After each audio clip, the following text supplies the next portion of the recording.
زندگی میں بڑے بڑے فیصلے بہادر لوگ ہی یہ کیا کرتے ہیں۔ ایسا ہی ایک فیصلہ طارق نے بھی کیا تھا۔ خالد محمود عاصی بزرگوں سے سنتے آئے ہیں کہ جوڑے آسمانوں پر بنتے ہیں۔ تجسس تھا مگر دور ہو گیا۔ تجسس نے جب حقیقت کا روپ دھارا تو میری آنکھیں کھلی کی کھلی رہ گئیں۔ واقعی حکم ربی کے ہم سب تابع ہیں، یہاں تک کہ کائنات کا ذرہ ذرہ احکام ربی کا مرہون منت ہے۔ ہمارے ہی گاؤں کا واقعہ ہے کہ گاؤں کے دوسرے محلے میں میرے ایک دوست طارق کی شادی تھی۔ میں بھی مدعو تھا۔ رسم مہندی میں ہر طرح کا ہلا گلا ہوا، ڈھول بجے، خوب ناچ گانا ہوا۔ تقریب کی رونق کو دوبالا کرنے کے لیے کبھی کبھی فائرنگ کا تڑکا بھی لگایا جا رہا تھا۔ عزیز و اقارب کے علاوہ کافی تعداد میں دوست احباب بھی شادی میں شرکت کی غرض سے تشریف فرما تھے۔ رات تقریباً 2 بجے تقریب اختتام پذیر ہوئی۔ طارق کا تعلق ایک زمیندار گھرانے سے تھا۔ سب لوگوں سے زمین و رقبہ ان کی زیادہ تھی۔ کوٹھی، نوکر چاکر، ضروریات زندگی کی ہر ایک آسائش میسر تھی۔ امارات کے ساتھ ساتھ طارق ایک خوبرو جوان بھی تھا۔ گاؤں کی اکثر لڑکیاں اس کے قدموں میں ہم وقت دل پھینکنے کو تیار رہتی تھیں۔ کالج میں بھی اس کی کافی لڑکیوں سے دوستی تھی۔ اس کے باوجود طارق کریکٹر لیس نہ تھا۔ ہنس مکھ کر دوسروں کے دلوں میں گھر کر لینے والا ملنسار اور ہمدرد بھی تھا۔ گاؤں میں وہ بلا تفریق ہر کسی کے کام آتا، دکھ درد میں شریک ہوتا۔ مہندی کی رسم سے فارغ ہونے کے جس کو جہاں جگہ ملی لیٹ گیا۔ میں تو اپنے گھر لوٹ آیا۔ صبح مجھے میرے ایک دوست نعمان نے اٹھایا، بتایا سارے گاؤں میں چھان مارا، طارق کا کہیں پتہ نہیں چلا، وہ گھر سے غائب ہے۔ سارے عزیز و اقارب اور مہمان پریشان ہیں۔ بارات جانے کا ٹائم ہو رہا ہے۔ کاریں اور بسیں ہارن بجا بجا کر اپنی آمد کی خبر دے رہی ہیں۔ بینڈ والے بھی پہنچ چکے ہیں، مگر طارق کی اچانک گمشدگی نے سب کے ارمانوں پر اونس ڈال دی ہے۔ نہ جانے خوشیوں کو کس ظالم کی نظر لگ گئی۔ خوشی بھرا گھر آنگن ماتم گدا بن کے رہ گیا۔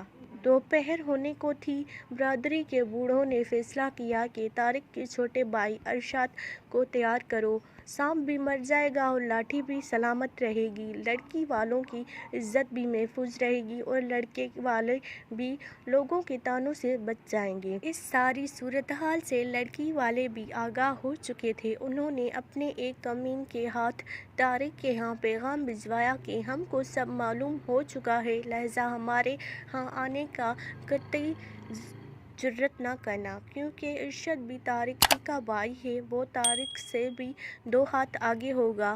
اور ساتھ ہی دوسرے کمین کو ہمارے ہی گاؤں کے جنید جو طارق ہی کا کزن تھا، پیغام بھجوا دیا کہ فوراً تیار ہو کر چند عزیز ساتھ لے کر گھر پہنچ جاؤ۔ زیادہ تردد کرنے کی بھی ضرورت نہیں، کیونکہ ہم نے سب انتظام کر رکھا ہے۔ جنید کی تو جیسے لاٹری نکل آئی، خوشی سے پھولے نہیں سما رہا تھا۔ چند دن پہلے سے ماتم کے نا جنید کی تو اب بانچیں کھل رہی تھیں۔ جب مجھے اس واقعے کا علم ہوا تو میں سن کر حیران و پریشان ہو گیا اور بے اختیار پکار اٹھا، واہ مولا تیرے رنگ تیریاں تو ہی جانے۔ جنید طارق کا کزن تھا، مگر کسی بھی طور وہ طارق کا ہم پلہ نہیں تھا۔ یہی وجہ تھی کہ آسماء کے گھر والوں نے جنید پر طارق کو ترجیح دی تھی، حالانکہ جنید اور آسماء ایک دوسرے کو بچپن سے چاہتے تھے۔ آسماء جنید کی سگے ماموں کی بیٹی تھی، مگر جہاں دولت کی فراوانی ہو وہاں رشتوں کا تقدس قائم نہیں رکھا جاتا۔ ہر رشتہ دولت کے ترازو میں تولا جاتا ہے۔ دولت تو بھائی کے ہاتھوں بھائی کو قتل کروا دیتی ہے، بیٹے کے ہاتھوں باپ کو مروا دیتی ہے۔ زمیندار تو ویسے بھی 1 انچ زمین کی خاطر خاندان کے خاندان تباہ کر دیتے ہیں، مگر زمین کا ٹکڑا کئی قتل کروانے کے بعد بھی مدعی اور مدعیہ کا منہ چڑھا رہتا ہے۔ جنید تیار ہوا، اپنے بچپن کی محبت کو پانے کے لیے ماموں کے ہاں پہنچ گیا۔ اس طرح 2 بچھڑے ہوئے آپس میں مل گئے۔ اس واقعے کو کافی عرصہ بیت چکا ہے، مگر آج جب بھی ہمارے گاؤں میں شہنائی کی آواز میرے کانوں سے ٹکراتی ہے تو مجھے فوراً طارق والا واقعہ یاد آ جاتا ہے۔ جنید اور آسماں کی شادی کے 2 سال بعد طارق دبئی سے لوٹ آیا۔ ہر ایک اس سے روپوش ہونے کے متعلق پوچھنے کی کوشش کرنے لگا، مگر اس نے کسی کو بھی سچی بات نہ بتائی۔ ایک شام میری اور طارق کی ملاقات کھیتوں میں ہوئی، کیونکہ ہم دونوں کی زمینیں ساتھ ساتھ تھیں۔ میں نے اسے اپنے ڈیرے پر بٹھا لیا اور پوچھا، طارق، تم نے سب کی عزت خاک میں کیوں ملا دی؟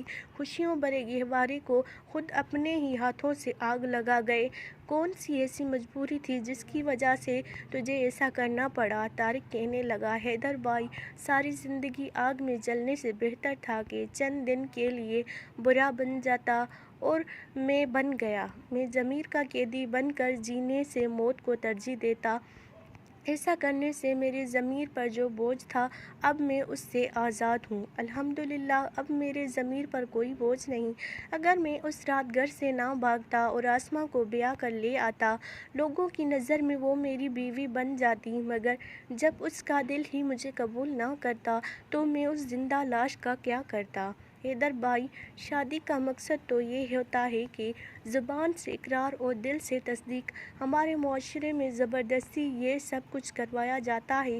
میں ایسی سختی کے خلاف ہوں۔ میرے علم میں تھا کہ آسماں اور جنید بچپن سے ایک دوسرے کو چاہتے ہیں، اور ان کی محبت اس پاک رشتے کو میری دولت سے تولا جا رہا ہے، اور جنید کو اس لیے ٹھکرایا جا رہا ہے کہ وہ ہمارے ہم پلہ نہیں۔ حالانکہ آسماں کے والد جنید کے سگے ماموں ہیں۔ مجھے یہ سب اچھا نہیں لگا۔ میرے ضمیر نے مجھے ملامت کی کہ میری وجہ سے 2 محبت کرنے والے دلوں کا خون ہو رہا ہے، اور یہ جرم سرزد مجھ سے کروایا جا رہا ہے۔ میں نے سوچا، کیوں قاتل بنوں؟ لوگ 4 دن باتیں بنائیں گے، برادری والے بھی میرے اہل خانہ کو کھٹی میٹھی سنائیں گے، اس سے کوئی فرق نہیں پڑتا۔ میرا ایسا کرنے سے اگر 2 دلوں کا ملاپ ہو جاتا ہے تو مجھے خوشی ہوگی۔ ویسے بھی حیدر بھائی، جوڑے تو آسمان پر بنتے ہیں، اللہ سائیں تو جو کرتا ہے بہتر کرتا ہے۔ جنید اور آسماں ہنسی خوشی زندگی بسر کر رہے ہیں۔ ان کے آنگن میں اب 2 ننھے سے پھول بھی کھل چکے ہیں۔ خدا ان کو سلامت رکھے۔ ہمارے لیے بھی تو اس خالق و مالک نے کوئی ڈھونڈ رکھی ہوگی۔